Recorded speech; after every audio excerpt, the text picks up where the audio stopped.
여러분 반갑습니다. 김누리라고 합니다.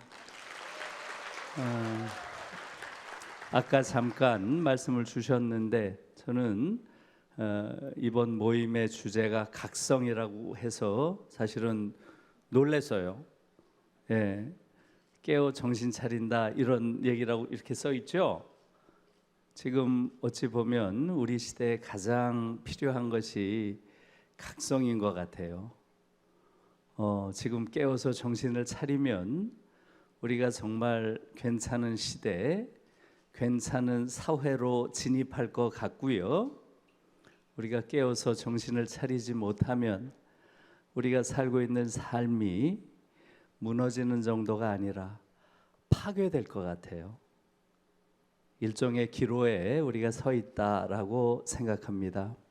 그런데 지금 각성이란 말이 정말 중요한 이유는 여러분, 오늘날의 세계는 무엇이 지배하나요? 무엇을 가지고 지배를 하나요? 과거에는 노예 감독관이 채찍을 가지고 지배를 했죠.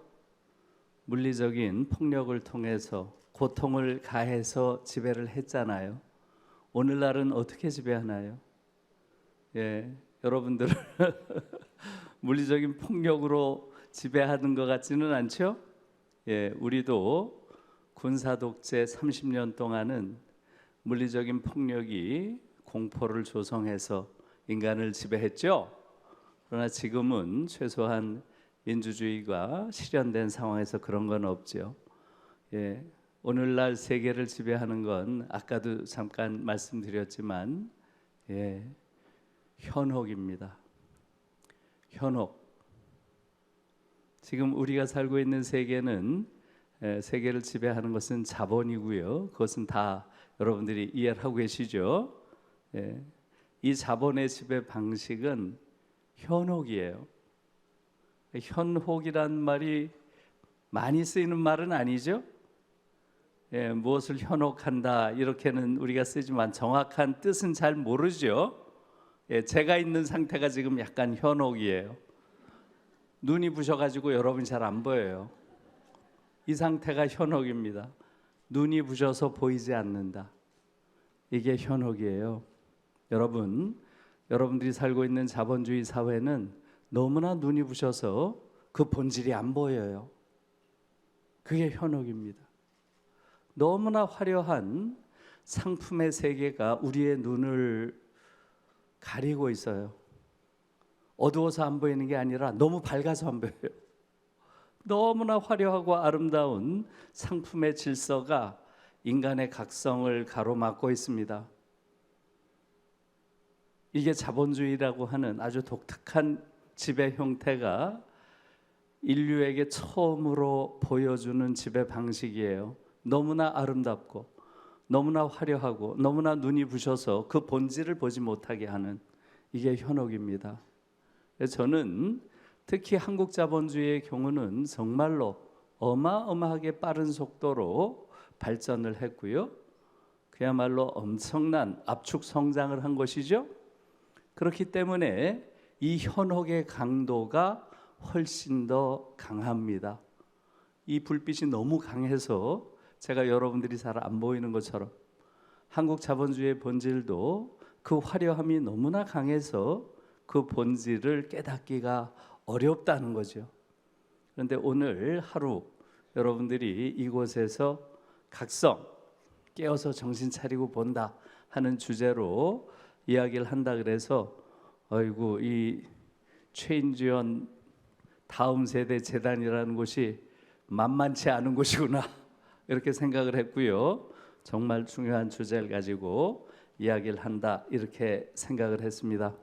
그래서 이 각성 중에서도 가장 중요한 각성이 뭐겠어요? 자기 자신에 대한 깨달음이죠. 저는 자각이라는 게 가장 중요하다고 생각합니다. 내가 지금 어디에 서 있고 내가 누구이고 그걸 알아야 어디로 갈지 우리의 미래를 이야기할 수 있겠죠. 저는 그 자각이 각성 중에서 가장 첫 번째로 해야 될 일이고 또 중요한 것이라고 생각합니다. 여러분, 지금 우리는 누구이고 어디쯤 서 있나요? 이 대한민국이란 나라는 과연 어떤 나라인가요? 꽤 괜찮은 나라인가요? 아니면 형편없는 나라인가요? 여기에 대해서 우리는 사실 우리 자신을 정확히 잘 모릅니다. 자각을 잘 못하고 있습니다. 아마 어제 여러분들이 저녁 10시부터 12시까지 대부분 좀 행복했을 겁니다. 그렇죠? 예, 어제 카타르에서 있었던 축구를 보면서 여러분들이 어떤 느낌을 가졌을지 모르겠어요. 축구를 뭐 조금 잘하고 또 이기고 지고 이런 게 중요한 게 아닙니다. 아마 여러분들이 대부분 우리가 이기지 못했어도 즐거운 마음을 가졌으리라고 생각합니다. 그 정체가 뭘까요? 예, 저는 자의식이라고 생각합니다. 자의식. 자기를 깨닫는 것뿐만 아니라 자신이 가지고 있는 것이 무엇인지를 인식하는 거죠. 어제 한국이 축구를 잘했다 하는 게 중요한 게 아니고요. 사실은 더 중요한 건 뭐예요? 우리가 축구라고 하는 하나의 세계에서 보여주는 모습이 어찌 보면 우리의 변화된 모습일지도 모르겠다, 이런 생각을 했습니다. 그것이 뭐겠어요?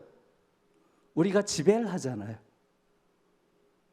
여러분, 어딘가요? 일본이 독일이랑 축구한 거 보셨나요?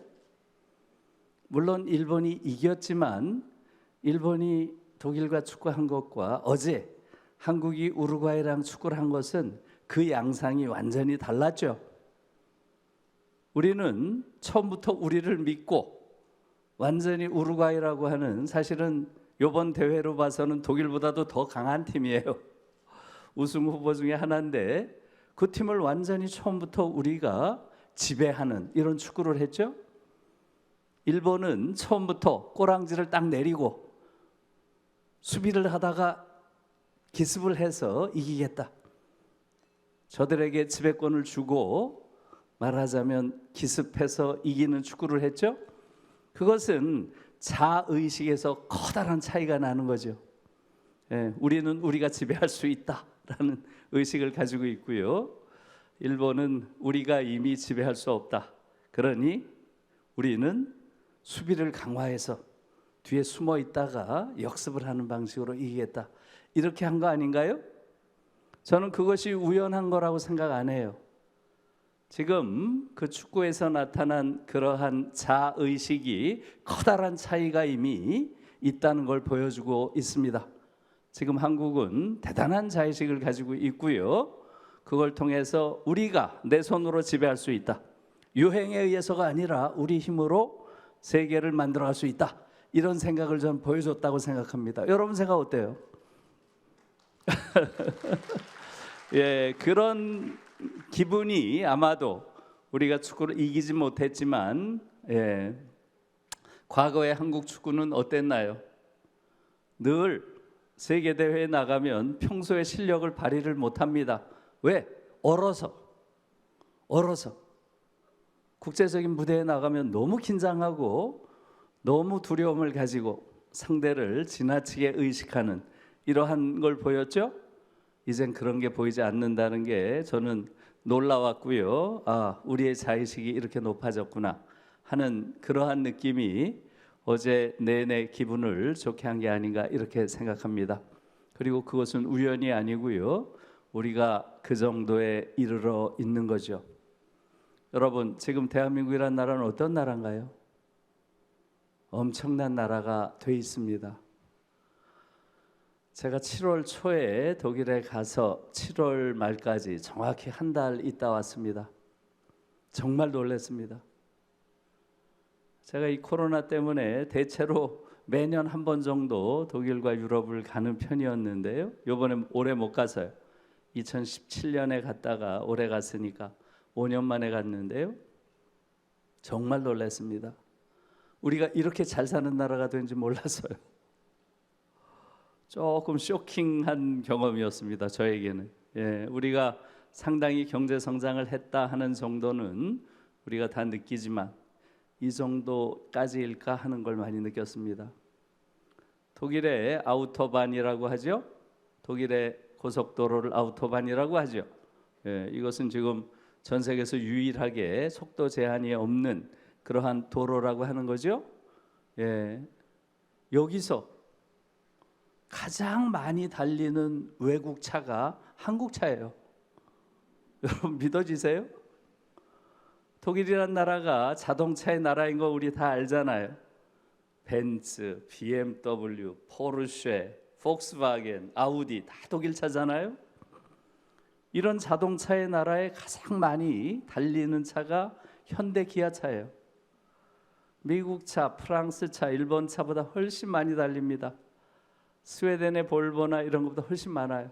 놀랐습니다. 대체로 10대 중에 한 대가 한국 차라고 합니다.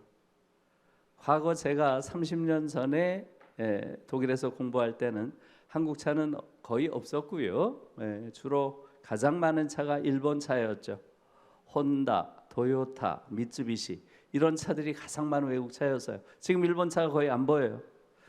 그 자리에 지금 한국 차들이 다 와 있고요. 백화점에 가서 또 놀랐습니다. 백화점에 가서 제일 좋은 가전제품이 다 한국 거예요. 제일 비싼 게 한국 거예요. 제일 비싼 테레비가 뭐겠어요? LG 올레드인가요? 그게 가장 비싸요. 뭐 압도적으로 비싼 TV고요. 최고급입니다. 그 다음이 삼성 거예요. 그 다음이 지멘스, 아에게, 독일 것들이 그 다음이에요. 미국, 일본, 프랑스 가전제품은 아예 없어요. 지금 독일의 백화점, 유럽 대부분이 그렇습니다. 그런 데들이 다 경쟁이 안 되니까 완전히 밀려났다고 합니다. TV만이 아니에요. 냉장고, 세탁기, 핸드폰까지 정말 놀랐습니다. 그래서 지금 우리가 물질적으로 선진국이 됐다고 하는 것은 의심의 여지가 없고요. 우리가 생각하는 것보다도 훨씬 더 놀라운 그런 현실이라는 걸 제가 이번에 좀 체험을 했습니다. 제 개인적으로는 큰 감회가 있었습니다. 제가 30여 년 전에 독일에 공부하러 가서 한 8년 정도 살았는데요. 그때만 해도 한국 제품이 있었을까요? 없었을까요? 있었습니다. 그 당시에는 여러분 아마 골드스타라고 들어봤나요? 골드스타? 아마 젊은 분들은 모를 거예요. 젊은 분들도 알아요? 금성이라고 했어요. 옛날에 금성. 그게 유일한 수출품이었어요. 골드스타가 최저가 TV. 그게 골드스타였어요. 당시 학생들은 다 이 골드스타 금성 TV를 봤습니다. 유학생들이 다 돈이 없으니까요. 그런데 지금 불과 30년 만에 가장 좋은 것들이 한국 제품이 될 정도로 우리의 경제 성장은 정말로 눈부신 그런 성장을 했다 하는 말씀을 드리고요. 그 다음에 한국이란 사회가 특히 외국에서 외국인들에게 가장 놀랍다고 경이롭다고 느껴지는 부분이 뭘까요? 여러분 지금 우리나라에서 이야기하는 것들은 좀 과장돼 있습니다. K-드라마, K-컬처, K-방역 이런 말 좀 안 했으면 좋겠어요. 어느 나라가 자기 나라가 잘한다고 그 앞에다가 자기 나라 이름을 붙여가지고 이야기하는 나라는 지구상에 없습니다. 그것은 열등감 때문에 나온 이야기예요. 잘한다 하는 건 다른 사람들이 하는 거지 내 입으로 잘한다 이런 말을 누가 하겠어요? 우리는 이 정부야말로 자의식이 없고 열등감에 빠져있는 자들이기 때문에 끊임없이 우리가 뭘 잘한다 자꾸 이런 얘기를 하고 싶어 해요. 우린 그럴 필요가 전혀 없을 정도로 이미 잘하고 있습니다. 그런 열등감을 더 이상 표출 안 했으면 좋겠어요. 부끄러워요. 우리가 특히 잘한다고 인정받는 게 뭐겠어요, 여러분? 외국인들이 한국을 보면서 가장 특히 외국의 학자들이 가장 존경스럽다고 생각하는 게 뭐겠어요? 민주주의예요. 민주주의. 한국의 민주주의에 대해서 정말로 감탄합니다. 저는 지금 독일 유럽 연구 센터라고 하는 게 지금 전 세계 그런 16개국에 21개 센터가 있는데요. 이게 이제 독일 정부가 지원하는 세계적인 네트워크예요. 이게 지금 미국에서부터 시작을 해서 많은 그 유수한 대학들이 속해 있습니다. 미국의 하버드, 영국의 케임브리지, 프랑스의 파리 대학 연합, 아시아에서는 3개가 있습니다. 도쿄대, 베이징대, 그리고 중앙대. 한국에서는 어떻게 중앙대가 돼서요? 조금 이변이죠. 지금 쭉 흘러온 거로 봐서는. 그렇게 해서 16개국에 21개가 있는데요. 여기서 매년 센터 컨퍼런스라는 걸 해요. 코로나 때문에 최근에 못했어요. 몇 해 동안. 제가 개인적으로 학자로서 제가 가지고 있는 큰 행운이죠. 매년 세계적인 학자들을 정기적으로 만나서 그들이 가지고 있는 생각을 들을 수 있다. 그것은 큰 행운이에요. 여러분, 그 자리에서 특히 외국의 학자들이 한국이란 나라를 어떻게 볼까요?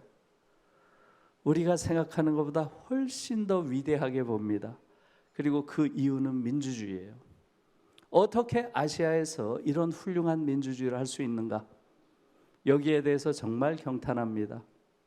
특히 아시아에 있는 국가들, 일본, 중국 학자들이 정말 부러워합니다. 일본 도쿄대 교수들 경우는 어떻게 한국에서 민주주의가 이렇게 다이나믹하냐? 너무나 역동적인 민주주의를 한다.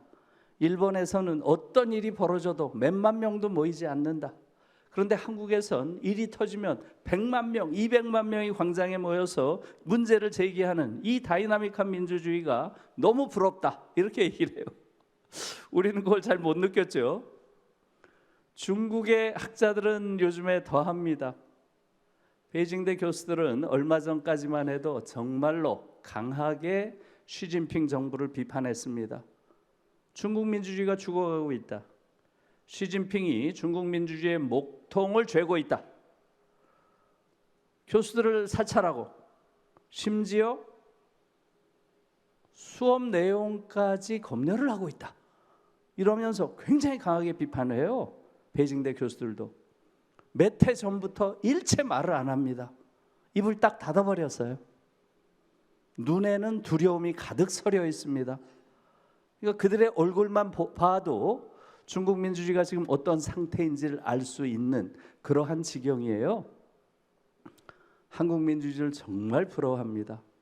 그래서 우리는 그걸 못 느끼지만 세계적으로 보면 한국 민주주의는 정말로 높은 수준의 민주주의를 구가하는 나라로 여겨지고 있습니다. 그래서 심지어 얼마 전에 독일의 아주 권위 있는 신문에서는 이런 칼럼까지 실린 적이 있습니다. 2016년에 이제 미국과 유럽은 한국에서 민주주의를 배워야 한다. 이런 칼럼까지 실렸습니다. 미국과 유럽은 한국에서 민주주의를 배워야 한다. 무슨 얘기겠어요? 2006년에 미국에서는 트럼프라고 하는 자가 그야말로 미국의 민주주의를 쑥대밭으로 만들었죠.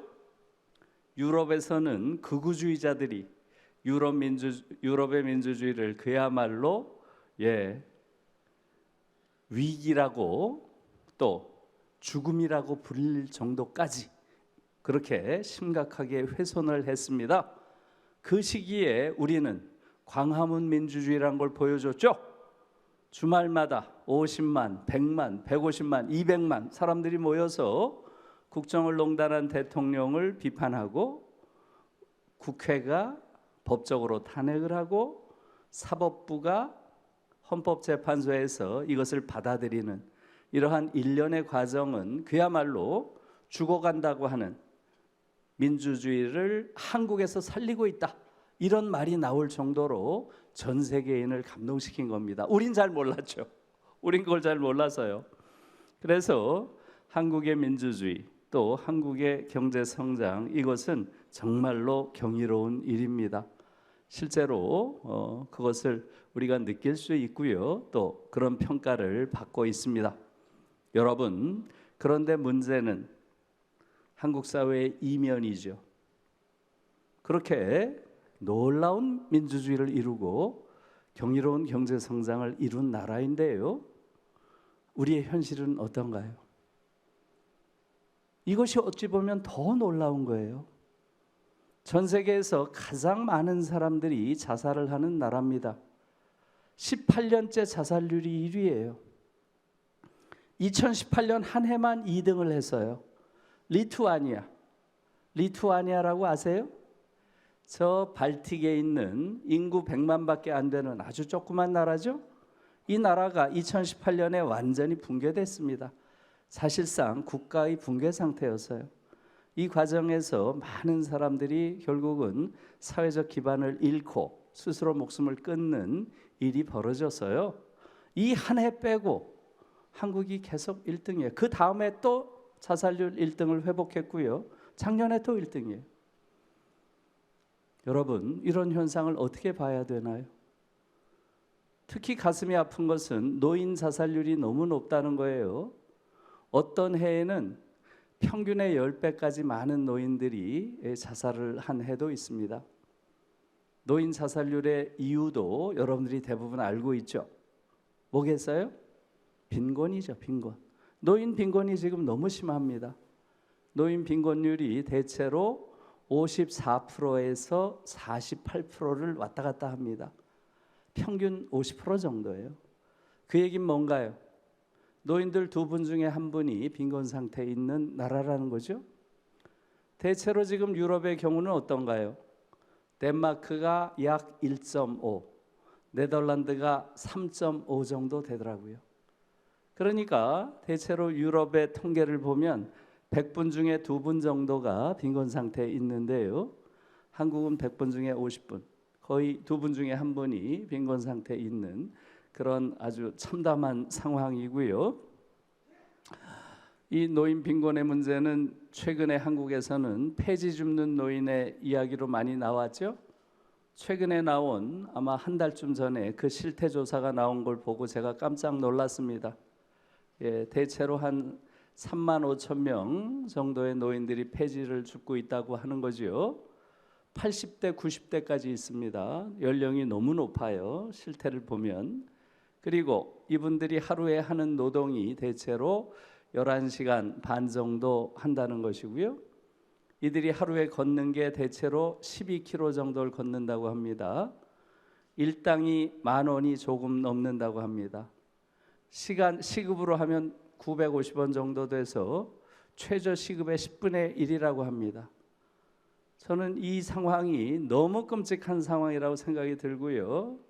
지금 특히 한국의 노인들은 지금 대한민국이라는 나라를 우리가 겪은 그 참혹한 역사 속에서 그래도 이 정도 민주주의, 이 정도 경제 성장을 이루도록 자신의 삶을 희생해 온 분이라고 생각합니다. 우리 노인들은 정말로 행복할 권리가 있다고 생각하고요. 노년을 좀 더 여유롭게 자신의 삶을 돌아보면서 존엄한 존재로서 마감할 그런 권리가 저는 있다고 봅니다. 이분들의 삶이 너무나 고통스러운 게 지금 우리 현실입니다. 젊은 아이들의 자살, 이것도 너무 심각하죠. 제가 지난주에 헌법재판소 앞에서 기자회견을 같이 했습니다. 저는 상대평가가 위헌이다 라고 하는 걸 지금 헌법재판소에 변호사 100명이 모여가지고 제기했습니다. 저는 이것이 한국에서 이런 상대평가, 끝없는 경쟁교육으로 아이들을 내모는, 그것을 허무는 첫 번째 시도가 되리라고 보고요. 헌법재판소에서 이걸 위헌 판정을 꼭 내주리라고 기대하고 있습니다.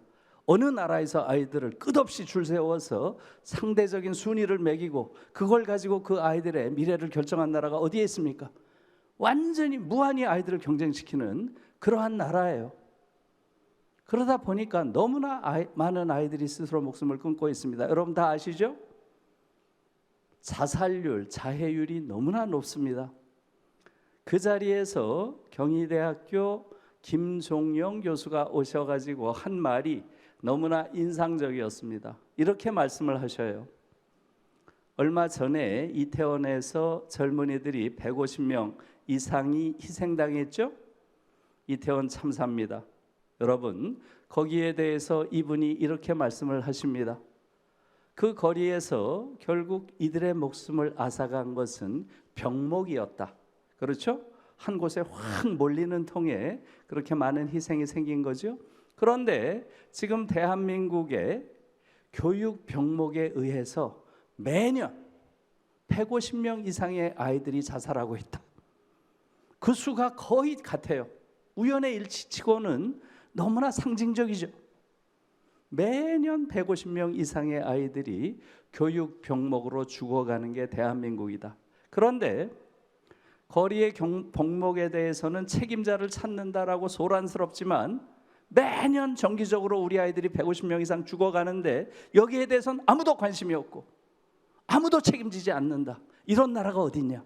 이렇게 주장을 하십니다. 여러분 생각은 어떠세요? 그게 우리의 현실입니다. 그래서 우리 아이들이 너무 고통스러운 게 우리의 상황이고요. 이 이야기를 하자면 너무나 끝이 없기 때문에 그만하겠습니다. 그래서 이 자살의 내용들이 너무 좋지 않다는 거고요. 그 다음에 불평등입니다. 이 불평등도 지금 한국의 불평등은 세계에서 가장 심각한 수준입니다. 그래서 이 이야기도 제가 자세히 하지는 않겠습니다. 시간이 없어서. 제가 1월 2일 날, 올해 1월 2일 날 KBS 쌤과 함께라는 프로에서 이 불평등 문제를 제기했습니다. 지금 한국처럼 이렇게 불평등한 나라는 전 세계에 없다. 이것을 가장 최근에 나온 지표를 가지고 제가 이야기를 했습니다. 토마 피케티라고 불평등 연구의 세계적인 권위죠. 파리 경제대학 교수입니다. 이 피케티 연구소에서 올해 나온 그 지표입니다. 지금 가장 심각해요. 여러분들이 들어가서 한번 보시길 바라고요. 전 세계에서 가장 불평등한 나라가 되어 있다. 또 전 세계에서 가장 많은 노동자들이 일하다가 죽는 나라입니다. 소위 산업재해 사망률이 이것은 그야말로 23년째 1위예요. 23년째. 중간에 딱 3번 2등했어요. 3번. 3번 2등한 거 빼고 가장 많은 노동자들이 일터에서 죽는 나라예요. 이런 나라가 어디에 있나요? 2000년에서 2020년까지 20년 동안 노동자들이 몇 명이나 죽은지 아세요? 4만 6천 명이 죽었습니다. 4만 6천 명. 여러분 믿어지세요? 20년 동안 4만 6천 명이 죽었다고 하면 매년 2,200명 이상이 죽었다는 얘기죠. 이쯤 되면 이건 정상적인 국가가 아니죠. 어찌 보면 대한민국이란 나라는 자본과 노동 사이에 일상적인 전쟁이 벌어지는 나라예요. 전쟁이란 말은 적절하지 않죠. 학살이 벌어지는 거죠. 학살이. 자본이 노동을 죽이는 거죠. 이런 일이 일상적으로 벌어진 나라가 지구상에 어디에 있어요? 정말 어처구니가 없는 겁니다. 여러분, 남녀 차별이 가장 심한 나라입니다. OECD 안에 남녀 차별 정도를 재는 지표를 뭐라고 부르나요? 유리천장 지수라고 들어보셨죠? 이게 생긴 지가 9년이 됐습니다. 한국은 이 9년 동안 단 한 번도 1등 자리를 빼앗긴 적이 없어요. 가장 여성에 대한 차별이 심하다는 얘기죠. 여러분, 어느 정도 심한가요? 작년에 나온 지표를 보면 남성에 비해서 무려 36% 불평등한 임금을 받고 있다는 거예요. 동일한 노동을 하는데 남성이 100만 원을 받을 때 여성은 64만 원을 받는다는 얘기죠. 간단히 말하면. 이런 나라가 어디에 있어요? 여러분, 이렇게 되니까 아이들을 낳지 않습니다. 이곳에서의 삶이 행복하지 않은 거죠. 그러니까 출생률이 지금 인류 역사상 최악의 출생률을 보이고 있죠. 합계 출생률이 7년째 1 이하인 지구상의 유일한 나라입니다. 0.98에서 시작해서 계속 내려오더니 지난 2, 4분기에는 0.75까지 떨어졌다고 합니다. 0.75. 그래서 많은 외국의 학자들이 뭐라고 얘기를 하나요? 지구상에서 인구 감소로 소멸할 첫 번째 나라. 이건 뭐 대한민국이다 하는데 이견이 전혀 없습니다. 아마 여러분들이 한 달쯤 전에 한국 신문에 나온 그런 기사를 보신 분이 있을 겁니다. 2070년이 되면 지구상에서 가장 늙은 나라, 그 나라가 대한민국이다. 이런 통계도 최근에 나왔습니다. 그 얘기가 뭐예요? 2070년이 되면 65세 이상의 인구가 한국이 지구상에서 가장 높답니다. 아이를 안 낳기 때문에 그런 거죠. 무려 46.6%가 된다는 것이고요. 65세 이상의 인구가 거의 절반이 되는 겁니다. 이런 나라는 지구상에 없다고 합니다. 여러분, 이러다 보니까 젊은이들이 이 나라를 뭐라고 부르나요? 이건 지옥이다, 헬조선이다, 이렇게 부르는 젊은이들이 무려 82%가 이 말에 동의한다고 합니다. 82%가. 이 나라에서는 도저히 미래가 없다, 떠야 된다, 탈조선해야 된다, 이 말에 동의하는 젊은이들이 75%라고 합니다. 여러분 믿어지세요? 이쯤 되면 완전히 망한 나라죠. 아이는 안 낳고 있는 사람 자살하고 이 나라를 뜨는 게 희망이고, 여러분 바로 이게 대한민국이라고 하는 거대한 수수께끼예요. 이렇게 경이로운 경제성장을 하고 이렇게 전 세계가 감탄하는 민주화를 이룬 나라가 어떻게 이런 지옥이 됐나요? 이렇게 물질적 풍요와 정치적인 성장에도 불구하고 왜 여기서는 인간다운 삶이 불가능한가요? 저는 여기에 대해서 분노합니다. 이게 지금 한국 사회의 수수께끼고 우리가 풀어야 될 문제의 핵심이에요. 왜 그럴까요, 여러분?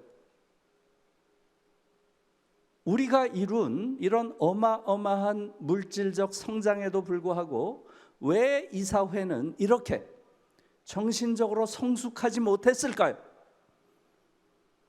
우리가 이룬 이 놀라운 정치적인 발전에도 불구하고 왜 사회적 진보는 한 발짝도 앞으로 못 나가는 건가요? 이게 지금 한국 사회가 가지고 있는 근본적인 문제예요. 이 문제에 대해서 여러분들은 어떻게 생각하세요? 결국은 이 문제 또한 민주주의의 문제입니다. 우리가 훌륭한 민주주의를 이루었다고 하지만 우리가 이룬 민주주의의 본질은 사실은 정치 민주화만 이룬 겁니다. 정치 민주화는 비교적 훌륭하게 지금 이루었죠. 그런데 사회 민주화가 돼 있나요? 사회 민주화가 전혀 안 돼 있습니다. 사회 민주화란 건 뭐겠어요? 사회의 개별 조직 내에서 그 구성원들의 민주적 의사에 따라서 운영이 되고 모든 게 결정되는, 이게 사회 민주화죠. 사회의 개별적인 조직들 내에서 과연 민주적으로 운영되는 조직이 있나요? 예를 들어서 대학, 제가 있는 중앙대학교, 이런 곳에서 과연 그 구성원들에 의해서 조직이 움직이나요? 대학의 구성원이면 교수, 학생, 직원들일 텐데 그들의 의사에 따라서 대학이 움직이나요? 아니면 대학과는 아무런 관계가 없는 자가 들어와서 자기 멋대로 전횡을 하나요? 이게 지금 한국 사회 현실이에요. 무슨 얘기인지 이해하셨죠? 민주화가 이루어졌다고 하지만 여의도에서만 조금 깨작깨작 이루어진 거예요. 여의도 빼고는 어디서도 민주화가 이루어져 있지 않습니다. 경제 민주화가 이루어져 있나요? 경제 민주화? 경제 민주화가 뭘 뜻하나요? 경제 조직, 특히 기업 내에서 과연 기업을 구성하는 그러한 구성원들에 의해서 기업이 운영되느냐 하는 거죠. 여러분, 아까 말한 독일 기업들, 벤츠, BMW, 아우디, 폭스바겐, 이런 기업들은 공통점이 있어요. 이 사회의 50%가 노동자가 앉아 있습니다. 노동자 대표가 50%, 주주 대표가 50%, 이들이 50%씩 앉아서 경영진을 구성하는 겁니다. 사장을 여기서 뽑아요. 사실상 노동자들이 사장을 뽑는 구조예요. 그렇기 때문에 사실 독일 기업들이 그렇게 잘 나가는 겁니다. 우리로선 상상할 수도 없는 거죠. 어떻게 기업 이사회에 노동자가 50% 들어가서 앉아 있느냐. 한국인들은 이건 아직 상상도 못해요. 그래요, 안 그래요? 이게 경제민주화입니다. 경제민주화 전혀 안 돼 있죠. 문화민주화가 되어 있나요? 문화민주화 뭐겠어요? 권위주의의 문제죠. 한국 사회는 여전히 너무너무 권위적인 사회고요.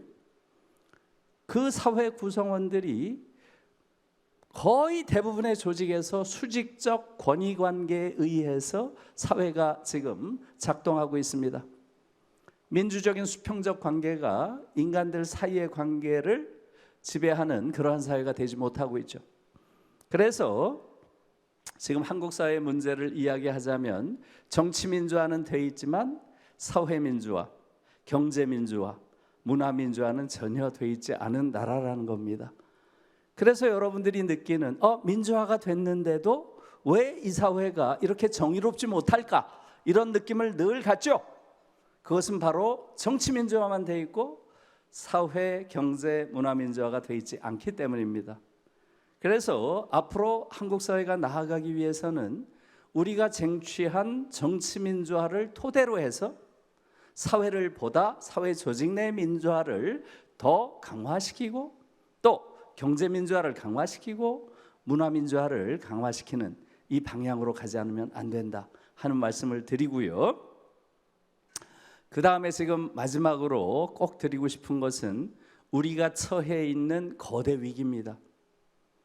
지금 우리는 인류 역사상 경험해보지 못한 완전히 새로운 종류의 거대한 위기를 목도하고 있습니다. 아마 여러분들이 최후의 인류가 되지는 않을 겁니다. 그러나 여러분들의 아이들 최후의 지구인이 될 가능성이 높습니다. 이것은 아주 현실적인 문제로 지금 독일의 경우는 이미 한 30년 전부터 22세기는 오지 않는다. 지금 살고 있는 인류가 최후의 인류가 될 것이다 라고 하는 경고가 왔고요. 이러한 경고는 그 사이에 보다 비관적으로 변했습니다. 2020년은 22세기는커녕 2050, 2050년도 오지 않는다. 그 이전의 지구가 생태적 위기 속에서 그야말로 몰락할 이 가능성이 많다는 거죠. 그래서 지금은 독일 같은 경우는 녹색당이 거의 제1당 지위를 확보할 정도로 급상승하고 있습니다. 이 생태 문제를 풀어내지 못하는 한 인류의 미래가 없다는 위기의식이 지배하고 있습니다. 이 생태 위기가 우리 앞에 와 있고요. 두 번째는 바로 평화의 위기입니다. 지금 여러분들이 생각하는 것보다 훨씬 더 한반도는 위험합니다. 우크라이나 전쟁이 종결되고 나서 다음에 세계대전의 위험이 가장 높은 것이 어디인가요? 결국은 동북아 지역이고요. 동북아 지역에서 가장 위험한 곳이 어딘가요? 대만 해협과 한반도입니다. 지금 많은 사람들이 걱정하는 것은 중국의 시진핑 정권이 저런 방식으로 대만을 합병하겠다는 강력한 의지를 보이는 상황에서 대만과 한반도의 동시전쟁이 일어날 가능성이 대단히 높다고 하는 것, 이것을 우려하고 있습니다. 지금 시진핑의 모든 정책은 대만 통합에 있고요. 이 대만 통합에 있어서 한반도와 동시전쟁이 벌어지는 것이 미국이 두 개의 전선을 형성하게 함으로써 자신들의 대만 통일에 유리하다고 생각하는 순간 한반도의 전쟁을 용인하고 지원할 가능성이 높다는 겁니다. 이러한 경고들은 단순한 경고가 아닙니다. 이게 지금 현존하고 있고요.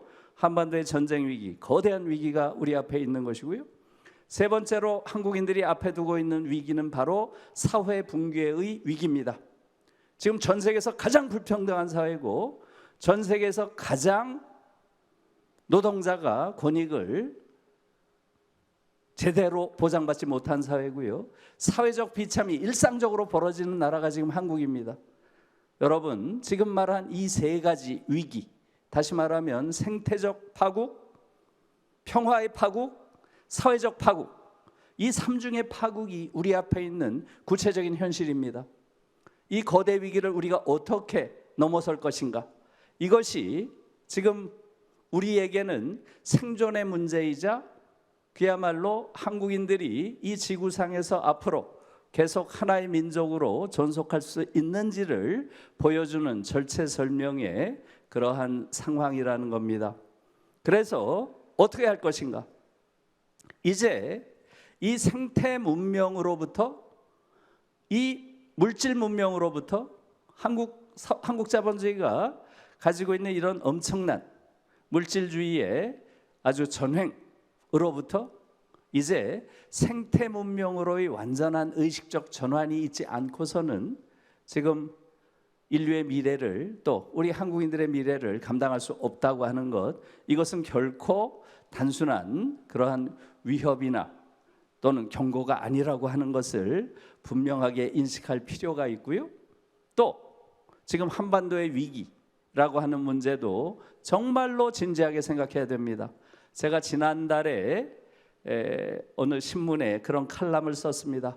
북한의 핵무기보다 더 위험한 것, 이런 제목의 칼럼을 썼어요. 뭐겠어요?